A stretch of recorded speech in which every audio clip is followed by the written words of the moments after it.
Yeah, g'day, Bush Camping Tools here. Well, here's the survival situation. Currently, we're about 70 kilometers inland from the coast. We're in the rainforest, as you can see. This is a freshwater creek, and we're going to be looking for food here. So you might have just seen something flash off there in the distance. That was a large freshwater eel. Okay, so how did I know there were any eels in here? Well, this is the trick. If you've got no bait and you're looking for food, one way, and you think that this river, the river that you're in, might lead to the sea somewhere, there's a good chance that there might be some eels in there. So the way to attract them out is to move around on the bottom, stir up the bottom a bit, turn over some rocks, because what you're going to do by doing that is you're crushing small invertebrates, basically small crustaceans.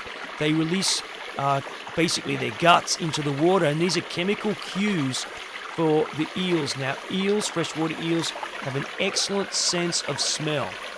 And if there's any freshwater eels in that body of water, they're going to come out looking.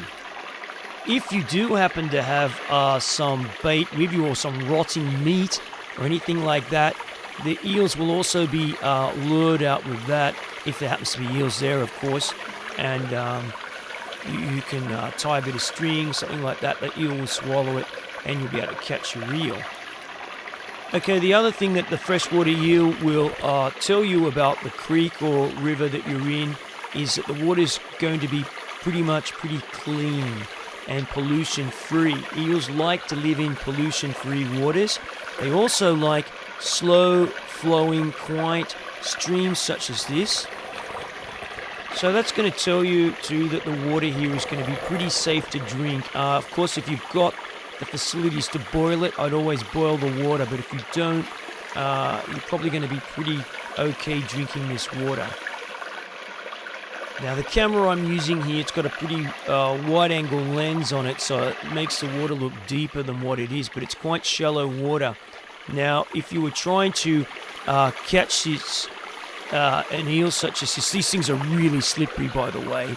And I should say that unlike their marine cousins, the moray eels, or not really their cousins, but marine eels, such as moray eels, those things have really big, sharp, needle-like teeth. These things have very small teeth. They're adapted for crushing their prey, as I said, eating crustaceans, yabbies, crayfish, that sort of thing, small shrimp. They will take fish. They're opportunistic predators. They'll take small ducklings from the surface if they're there. So there's all sorts of bait you can use. But as I said, if you don't have any bait, one way you can lure these things out is simply by disturbing the bottom of the creek bed. And because they're curious creatures and they don't have anything to fear, this is not a tame animal. This just does not have anything to fear from you, and it's looking around, investigating where those smells have come from in the water. You could then, in this case here, this is a sandy bottom. You could build a bit of a fish trap here and lure the eel into the fish trap to enable you to bring it into much more shallower waters trying to catch this thing.